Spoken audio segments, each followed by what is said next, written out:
श्री स्वामी समर्थ.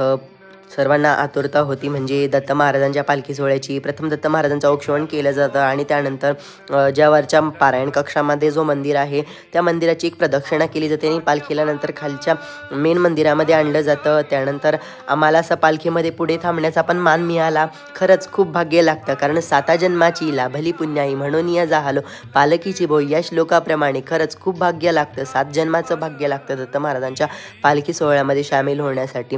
त्यानंतर असं दत्त महाराजांचा व्हिडिओ काढला, फोटोशूट केला आणि असे पद म्हटले. महाराजांनी पण म्हटले तू पण पद म्हण म्हणून, आणि मग मी पण असे 2-3 पदं म्हटले.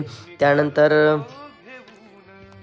पालखी प्रदक्षिणा होत होती, ठिकठिकाणी थांबून पदं म्हटले जायची आणि दत्त महाराजांच्या पालखीचा फोटोशूट पण केला. त्यानंतर आरती झाली आणि आम्ही प्रसाद घेतला. पुढच्या व्हिडिओमध्ये आपण पाहूया तो.